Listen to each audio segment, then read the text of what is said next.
எல்லோருக்கும் வணக்கம். கேட்டதும் கொடுப்பவனே கிருஷ்ணா கிருஷ்ணா அப்படிங்கிற மாதிரி மார்க்கெட்டில் ஒரு 400 பாயிண்ட் மூவ்மெண்ட் வரட்டும் மேலேயோ கீழேயோ அப்படின்ற மாதிரி எதிர்பார்த்துக்கிட்டு இருந்தா உடனே இந்தா வச்சுக்கன்னு ஒரே நாளில் கிட்டத்தட்ட ஒரு 400 பாயிண்ட் வால்டிலிட்டின்னு கொடுத்துட்டாங்க. ஆனால் கேட்டது மேலே வரணும் அப்படின்ட்டு, ஆனால் கடைசியில் பார்த்தா கீழே வந்துட்டான். ஸோ கீழே வர்றதுக்கு இன்னைக்கு முக்கியமான காரணங்கள் என்னென்னா, மறுபடியும் நேற்று எஃப்ஐஎஸ்னுடைய செல்லிங் அப்படின்றது வந்திருக்கு. இந்த எஃப்ஐஎஸ் செல்லிங் பண்ணதுனால மறுபடியும் மார்க்கெட்டில் ஒரு சின்ன செல்லிங் ப்ரெஷர் அப்படின்னு வந்ததுனால தான் இன்னைக்கு காலையில் மார்க்கெட் வந்து ஹெவியாக இறங்க ஆரம்பிச்சிட்டான். மறுபடியும் அவங்களுடைய ஆட்டத்தை ஆரம்பிச்சிட்டாங்களோ அப்படின்ட்டு. அதே மாதிரி நம்மளுடைய மார்க்கெட் வந்து பெருசாக எந்த விதமான நியூஸும் இல்லாமல் இருக்கிறதுனால ஒரு ரேஞ்ச் பவுண்டு ஏறுனா இறங்கக்கூடிய மார்க்கெட்டாக இருக்கிறதுனால தான் இன்னைக்கு முக்கியமாக மார்க்கெட் கீழே இருந்தது. அதுவும் இல்லாமல் பெரிய நியூஸ் எதுவும் இல்லை, ஒரு முக்கியமான நியூஸ் இருந்தது, அது நேற்றே வந்துடுச்சு. இதுதான் மார்க்கெட் இறங்கினதுக்கு உண்டான காரணங்கள். அப்படியே யூ டர்ன் ஏன் போட்டா அப்படின்னா, திடீர்னு அவனுக்கு ஒரு ஞானோதயம் வந்துருச்சு. ஓகே, இத்தனை கெட்ட நியூஸ் இருந்தாலும் நம்மளோட இன்ஃப்ளேஷன்ல இம்ப்ரூவ் ஆயிருக்கு. அப்போ அடுத்த வருஷத்துல இருந்து பொருளாதாரத்தில் புழக்கத்தில் விட்டுருவாங்க நம்மளுடைய கவர்மெண்ட் அப்படின்ற ஒரு காரணத்தினால மார்க்கெட் மறுபடியும் யூ டர்ன் போட்டிருக்கான். பட் உண்மையில என்ன நடந்திருக்கணும் இன்னைக்கு அப்படின்னு பார்த்தோம்னா, மார்க்கெட் இந்த மாதிரி இறங்கியிருக்கவே கூடாது. இன்ஃப்ளேஷனுடைய டேட்டா வந்ததுனால 24,548 இருந்து அங்கிருந்து ஒரு 400 பாயிண்ட் மேல் நோக்கி போய் 25,000 தொற்றுக்கணும் அப்படின்றத பெரும்பாலான எதிர்பார்ப்பு. ஆனால் இன்னைக்கு கும்பாக்குட்டி வேலை பண்ணி கீழே இறக்கி விட்டு மறுபடியும் ஃபிளாட்டாக நிறுத்தி வச்சிருக்காங்க. நண்பர்களை யார் டாமினேட் பண்றா இப்படி கேட்டோம்னா வீட்டம்மா தாங்க அப்படின்னு நம்ம ஜென்ரலா பேசுவோம். அப்படி கிடையாது. அதாவது ஐபிஓக்களை பொறுத்த வரைக்கும் யார் டாமினேட் பண்றா, இன்னைக்கு 3 ஐபிஓக்கள் க்ளோஸ் ஆகுது. அந்த 3 ஐபிஓக்கள்ல சப்ஸ்கிரிப்ஷன் படி அதே மாதிரி கிரே மார்க்கெட் பிரீமியம் படி யார் அதிகமாக டாமினேட் பண்றா. ஃபர்ஸ்ட் பார்க்கக்கூடிய இந்த ஒன் மோபிக்விக் அப்படின்ற சிஸ்டம்னுடைய கிரே மார்க்கெட் பிரீமியம் ரொம்ப அருமையாக 55% வரைக்கும் மேபி லாபத்தில் லிஸ்ட் ஆகுமோன்னு எதிர்பார்த்துக்கிட்டு இருக்காங்க. அவங்களுடைய சப்ஸ்கிரைபன் அட பாவிலாம் ஒரே ஒரு ஷேர் தான் அவன் தர்றான்றான், ஆனால் 105 பேர் அப்ளை பண்ணுறாங்க. சரி, சாய் லைஃப் சயின்சஸ் அப்படின்ற ஐபிஓ அதனுடைய கிரே மார்க்கெட் பிரீமியம் வந்து இதை பார்க்கவே வேண்டாம், இதை பார்க்கறதே பாவம் அப்படின்ற மாதிரி இருக்கு. சரி ஓகே, அதை க்ளோஸ் பண்ணி விட்டுருவான், அது டாமினன்ஸில் வராது. விஷால் மெகா மார்ட் அப்படின்னு ஒரு கம்பெனி, அவன் வந்து 78 ரூபாய்க்கு ஐபிஓ வெளியிடுறான். அவனுடைய கிரே மார்க்கெட் பிரீமியம் பார்க்கும்பொழுது ரொம்ப குறைஞ்சி வந்துகிட்டு இருக்கு. 17% தான் லிஸ்டிங் கெயின் அப்படின்றாங்க. அப்போ ஒரு 10% கிடைக்கிறதே பெரிய விஷயம் அப்படின்ற மாதிரி இருக்கு. ஸோ அவங்களுடைய சப்ஸ்கிரிப்ஷன் வந்து ஒரு ஷேர் தரன்றாங்க, பட் ரெண்டு பேருக்கு கிடைக்கிறதுக்கு வாய்ப்பு இருக்குன்றாங்க. ஸோ சந்தேகத்துக்கு இடமில்லாமல் யார் நல்ல டாமினன்ஸ் பண்ணுறாங்க இந்த ஐபிஓ அப்படின்னு பார்த்தோம்னா, இந்த மோபிக்விக் தான். சமீபத்தினுடைய கிரே மார்க்கெட் பிரீமியம் அண்ட் சப்ஸ்கிரிப்ஷனுடைய டேட்டா பொறுத்து இன்னைக்கு இந்த ஐபிஓக்கள் க்ளோஸ் ஆகிடும். நாளைக்கு ஓப்பன் ஆகக்கூடிய ஐபிஓ, அதாவது ஆல்ரெடி ஓப்பன் ஆகிருக்கக்கூடிய 2 ஐபிஓக்களை நாளைக்கு பார்த்தோம்னா இன்னும் கொஞ்சம் கிளாரிட்டி அப்படின்றது வரும். ஊதுங்கடா சங்கு தண்டச்சோறு கிங்கு அப்படின்ற மாதிரி இந்த செக்டர்ஸ்ல எடுத்து பார்த்தீங்கன்னு வச்சிங்களேன், இன்னைக்கு மார்க்கெட்ல எந்த ஒரு இண்டிசஸுமே அப்படியே நான் பார்த்துக்கிட்டு இருந்தேன், எவனுமே பாசிட்டிவ்ல இல்லை, எல்லாமே டவுன்ல இருந்தா. செக்டோரல் இண்டிசஸ்ல வெறும் எஃப்எம்சிஜி மட்டும்தான் பிளஸ், சும்மா 0.2% இருந்தா. என்னன்னு தெரியல, பார்த்துக்கிட்டு இருக்கேன், எல்லாம் கிரீனுக்கு வந்திருக்கானுங்க சில பேர். ஸோ காலையில் நிறைய இண்டிசஸ் டவுன்ல இருந்தது, இப்போ நிறைய இண்டிசஸ் பிக்கப் ஆகிட்டு இருக்கு. அதனால இன்னைக்கு டேட்டா வந்து எண்ட் ஆஃப் த டேல தான் பார்க்கணும். அவன் நம்மளை குழப்பி விடுறான் அப்படின்ற மாதிரி வந்ததுன்னா அதை கொஞ்ச நேரம் தள்ளி வச்சுட்டு எண்ட் ஆஃப் த டேல நம்ம பார்க்கும்பொழுது தான் கரெக்டான ரிசல்ட் கிடைக்கும். நண்பர்களே, யாராவது ஜொமேட்டோ அப்படின்ற ஷேர் வச்சிருக்கீங்களா? உங்களுக்கு ஒரு நியூஸ். இப்போ சமீப காலமாக இந்த ஐடியிலிருந்து ஜிஎஸ்டி சம்பந்தப்பட்ட நோட்டீஸ் என்பது வராமையே இருந்தது. மேபி கார்பரேட் கம்பெனியினுடைய ஜிஎஸ்டி கால்குலேஷனும் ஐடியினுடைய ஜிஎஸ்டி கால்குலேஷனும் இப்போ எல்லாம் சங்கம் வச்சுட்டாங்க. இனி எந்த விதமான பிரச்சனையும் இல்லை, ஆல்மோஸ்ட் எல்லாம் ஈக்குவல் ஆயிடுச்சு அண்டர்ஸ்டாண்டிங் அப்படின்ற மாதிரி இருந்தா, மறுபடியும் ஒரு 803 கோடிக்கு ஜிஎஸ்டி அத்தாரிட்டி இருந்து டாக்ஸ் டிமாண்ட் வந்திருக்கு அப்படின்ற மாதிரி ஒரு நியூஸ் வந்திருக்கு ஜொமேட்டோக்கு. ஆனால் அந்த ஷேர் இது பாசிட்டிவாக தான் இம்பாக்ட் ஆயிருக்கு ஷேர் மார்க்கெட்டில். அது ஒரு 1.25%, 1.25 ரூபாய் ஏறி இருக்கு. எங்க மேக்ஸ் எல்லாத்துக்குமே சொல்லித்தராங்க 1 + 1 = 2 அப்படின்றாங்க. அப்போ இன்கம் டேக்ஸ் அதே மாதிரி தானே, அதுலேயும் மேக்ஸில் தானே சொல்லித்தராங்க. இந்த ஸ்லாப் வந்தால் இவ்வளோ டேக்ஸ் போடு, இப்படி வந்தால் டேக்ஸ், இப்படி வந்தால் டேக்ஸ். இதில் என்ன ஏன் இப்படி அவங்களுக்கு டிஃபரன்ஸ் வருது? இதெல்லாம் ஷேர் மார்க்கெட்டில் பாதிக்குது. இங்கே பாருங்க, அவங்க பாட்டுக்கு ஒருத்தர் 800 கோடிக்கு நோட்டீஸ் அனுப்புறாங்க, இல்லை 100 கோடிக்கு 50 கோடிக்கு நோட்டீஸ் அனுப்புறாங்கன்னா அது அவங்க கையிலிருந்து கட்டுற மாதிரி வருதுன்னா, இவங்க கையிலிருந்து எங்கிருந்து கட்டுறது? இவங்க ஒரு வருஷத்துக்கு சம்பாரிச்சதே 800 கோடி தான். அதை கொண்டது ஜிஎஸ்டியை கட்டுனா அப்புறம் அவங்க எங்கிருந்து கட்டுவாங்க?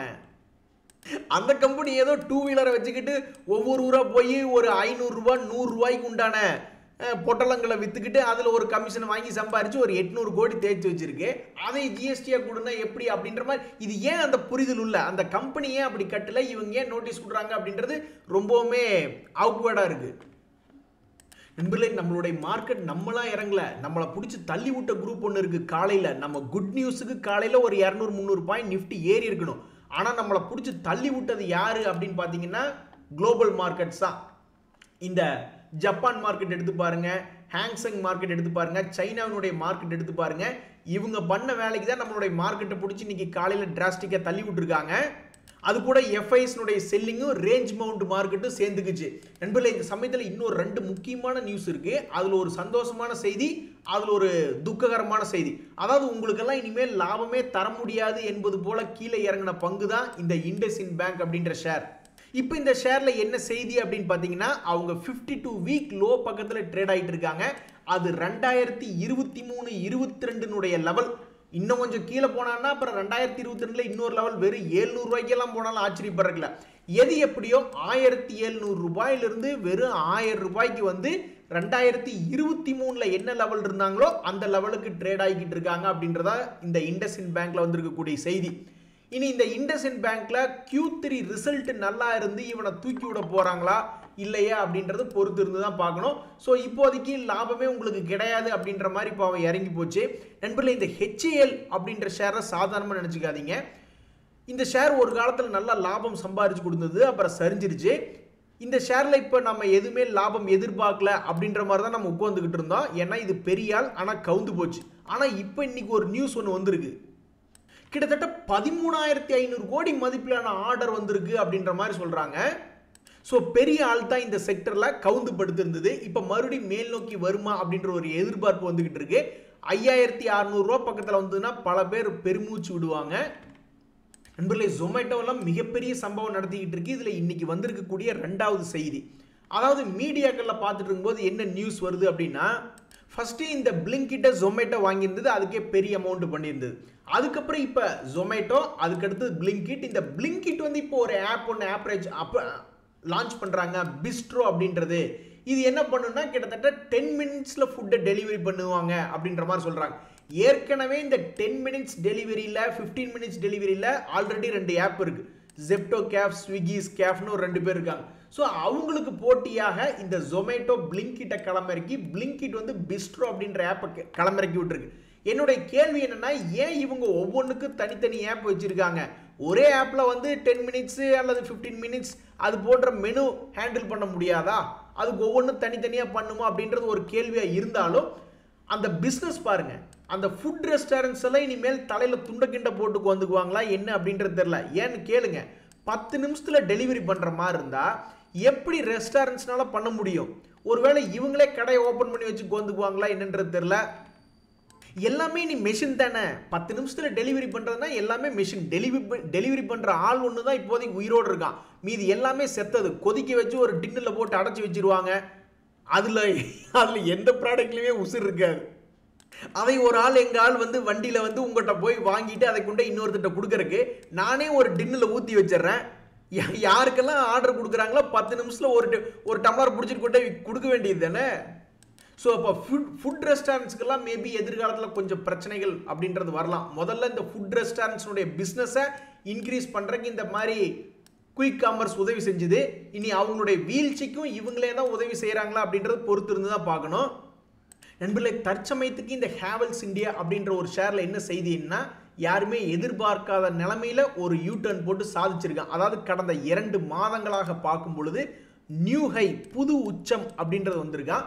அந்த புது அச்சத்தில் என்ன பண்ணியிருக்கான் அப்படின்னு பார்த்தீங்கன்னா, அந்த 200 days மூவிங் ஆவரேஜையும் தாண்டியிருக்கான். அப்போ ஒருவேளை இந்த ஷேர் எதிர்காலத்தில் ஓகே நம்ம பிரேக் அவுட் ஆகிட்டோம், பழைய ரேட்டை போய் தொடலாம் அப்படின்ற மாதிரி மேல் நோக்கி வந்துச்சுன்னா இந்த ஷேரை வச்சிருக்கிறவங்களுக்குலாம் ஒரு மகிழ்ச்சி அப்படின்றது ஏற்படும். நண்பர்களே, எதுவுமே டிலே கிடையாது, எதுவுமே தாமதம் கிடையாது. நீங்கள் இப்போ இருந்து கூட ஆரம்பிக்கலாம். உங்களுடைய வயசு இப்போதைக்கு ஒரு 40 அல்லது 50 கூட ஆயிருக்கலாம். ஆனால் உங்களுக்கு ரிட்டைர்மெண்ட்டுக்கு எதுவுமே நீங்கள் யோசிக்காமல் இருந்திருக்கலாம். ஆனால் இனிமேலாவது நீங்கள் ஏதாவது ஒரு ஸ்ட்ராட்டஜி அப்படின்றது உருவாக்கணும். இப்போ கவர்மெண்ட்லாம் வேலை பார்த்துட்டு இருந்தோம்னாக்கா பெருசாக ஸ்ட்ராட்டஜி தேவையில்லை. ஏன்னா நம்ம ரிட்டையர் ஆகும்பொழுது பல்காக பணம் கிடைக்கும் அப்படின்ற மாதிரி சொல்கிறாங்க. ஸோ அப்போ அதை வச்சுக்கிட்டோம் நம்ம எந்தையாவது எஃப்டிலையோ போட்டு நம்ம ஜாலியாக இருந்துக்கலாம்.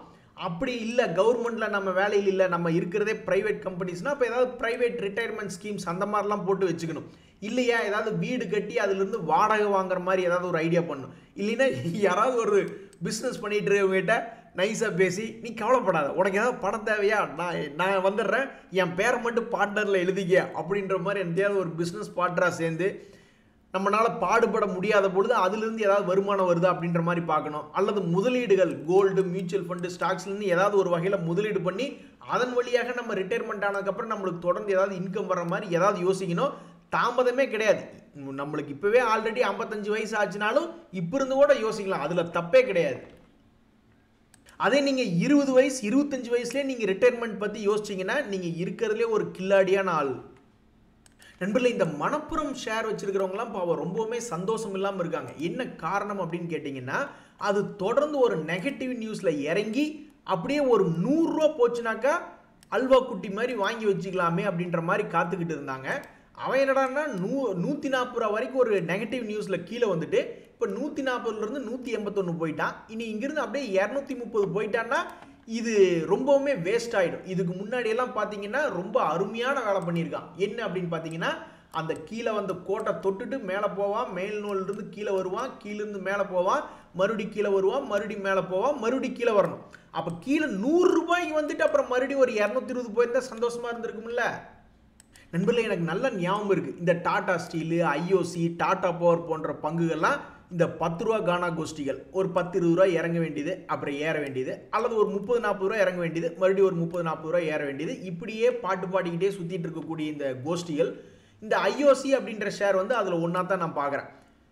இந்த ஆயில் மார்க்கெட்டிங் கம்பெனிஸில் லீடராக இருக்கக்கூடிய இந்த ஐஓசி அப்படின்ற கம்பெனி, இவனுடைய ஒரு வருஷ டேட்டாவை நீங்கள் எடுத்து பார்த்தீங்கன்னா அவன் பெரும்பாலும் அந்த வேலையை தான் பண்ணியிருப்பான். ஒரு 10-20 ரூபா இறங்க வேண்டியது, அப்புறம் ஒரு 10 ரூபா ஏற வேண்டியது, இப்படியே பண்ணிக்கிட்டு இருந்தவன் திடீர்னு மார்க்கெட்டினுடைய போக்கில் ஒரு இடம் ஹெவியாக இறங்கிட்டான். ஹெவினா ஒன்றும் பெருசாக இல்லை, 180 ரூபாயிலிருந்து 140 ரூபா வந்திருக்கான், 40 ரூபா இறங்கியிருக்கான். அப்போ 40 ரூபா இறங்கிட்டு மறுபடியும் 40 ரூபா ஏற போகிறானா, அல்லது சரி இறங்கினது தான், நம்ம இப்போதைக்கு நீ மறுபடியும் 140க்கும் 120க்கு மட்டும் 20 ரூபாயா விளையாடலாமா அடுத்த ஒரு 6 மாதத்துக்கு, எதை யோசிக்க போகிறான்னு தெரில. ஒரு வருஷமா இதே மாதிரி தான் 20 ரூபாய்க்கு 30 ரூபாய்க்கு ஆடிக்கிட்டு இருந்தவன் மார்க்கெட்டினுடைய வீழ்ச்சியில் இறங்கிட்டான். அப்போ அடுத்த ஒரு வருஷம் இதே மாதிரி 20 ரூபாய்க்கு மட்டும்தான் ஆட போகிறானா அப்படின்றத இப்போ ஒரு பெரிய கேள்வியாக இருக்குது. நண்பர்களே, இப்போ தான் ஒரு முக்கியமான விஷயம் ஒன்று பேச போகிறோம். அதாவது இந்த அஸ்ட்ரா மைக்ரோவேவ் அப்படின்ற ஷேர் எடுத்து பார்த்தீங்கன்னு வச்சிங்களேன், எப்படி யோசிச்சு வாங்கியிருப்பாங்கன்னு தெரில. ஆனால் அவங்களுக்கு வந்து ஒரு நல்ல அருமையான லாபம் சமீபத்தில். இப்போ பார்த்தீங்களா, சமீபத்தில் வந்து இந்த ஸ்டாக் கிட்டத்தட்ட ஒரு 700 ரூபா ரேஞ்ச் வரைக்கும் போயிட்டு இப்போ 850. அப்போ இது எப்படி யோசிச்சு வாங்கியிருப்பாங்க? இப்படி மேலே வந்துட்டு கீழே வரும் பொழுது இந்த சப்போர்ட்டை உடச்சா பார்த்துக்கலாம் அப்படின்ற மாதிரி இன்வெஸ்ட்மெண்ட் பண்ணியிருப்பாங்களா, அல்லது ஏற்கனவே ஒரு ஹை போயிட்டான் அப்போ மறுபடியும் இந்த ஹையை தாண்டினான்னா ஒரு வேளை நல்லா வந்துருவானோ அப்படின்ற மாதிரி யோசிச்சு வாங்கியிருப்பாங்களா, எப்படி பண்ணியிருப்பாங்கன்னு தெரியல. ஆனால் இதே மாதிரி இருக்கக்கூடிய சில ஷேர்கள் அப்படின்னு பார்த்தோம்னு வச்சுங்க, இந்த பிஇபிஎல்னு ஒரு ஷேர் இருக்குது. அந்த பிஇபிஎல் ஷேருமே சமீபத்தில் என்ன பண்ணியிருக்காங்கன்னா, ஒரு லோ வந்துட்டு மேல் நோக்கி போனால் அப்புறம் மறுபடியும் ஒரு லோ வரும்பொழுது சரி ஓகே இந்த இடத்துல இது இன்வெஸ்ட்மெண்ட் பண்ணி பார்க்கலாமா அப்படின்ற மாதிரி யாராவது இன்வெஸ்ட்மெண்ட் பண்ணி பார்த்துருந்தாங்கன்னு வச்சுங்களேன், ஆல்ரெடி மேலே வந்திருக்கான். அதே மாதிரி சமீபத்தினுடைய ஹையை தாண்டியிருக்கான். இனி ஆண்டவனுக்கு தான் தெரியும் இந்த ஸ்டாக்ல வந்து என்ன நடக்கும், இந்த அஸ்ட்ரா மைக்ரோ வேவ் மாதிரியே மேல் வருமா இல்லை என்ன ஆகும் அப்படின்றது பொறுத்து இருந்தால் பார்க்கணும். அதே மாதிரி தான் இந்த ஹிந்துவேர் ஹோம் இனோவேஷன் அப்படின்ற கம்பெனி, அவனுமே என்ன பண்ணியிருக்கான், சமீபத்தில் ஒரு ஹை அப்படின்றத போட்டுட்டு கொஞ்சம் கீழே வந்துட்டு மறுபடி தாண்ட முயற்சி செய்கிறான். அப்போ இதெல்லாம் வந்து லேட்டஸ்ட்டாக சமீபத்தில் கொஞ்சம் புல்லிஷ்னஸ் காட்டக்கூடிய பங்குகள் தொடர்ந்து ஏறுதா இல்லையா அண்ணாந்து பார்க்கும் பொழுது கண்ணுக்கு தெரிந்த லாபத்தை தருமா தராதா அப்படின்றது கேள்வியாக இருக்குது. இந்த மேக்ஸ் ஹெல்த் கேர் ஷேர் யாராவது வச்சுருந்தீங்கன்னா உங்கள் எல்லாத்துக்கும் நான் எந்திரிச்சு நின்று ஒரு ராயல் சல்யூட் அப்படின்றத நான் பண்ணிடுறேன். ஏன்னு கேளுங்க, ஷேர் மார்க்கெட்டில் ஏகப்பட்ட பேர் பணத்தை போட்டுட்டு லாஸ் ஆயிடுச்சு அப்படின்னு புலம்பிக் கொண்டு இருக்கக்கூடிய இந்த நேரத்துலையும் மார்க்கெட்டே இறங்கி கிடக்கு. இருந்தாலும் உங்களுடைய பணம் உச்சத்தில் கொடிகட்டி பறக்குது. அப்போ நீங்கள் ஒரு சல்யூட்டுக்கு தகுந்த ஆள் தானே அப்படின்ற மாதிரி இந்த ஷேர் யாரெல்லாம் வச்சுருக்கீங்களோ உங்கள் எல்லாத்துக்கும் இன்றைக்கி ஒரு மிகப்பெரிய சல்யூட், மேக்ஸ் ஹெல்த் கேர் அப்படின்ற ஷேர். இன்றைய தகவல் அனைத்து உங்களுக்கு உதவியாக இருந்ததுன்னு எனக்கு சந்தோஷம் தான். ரொம்ப நன்றி, வணக்கம்.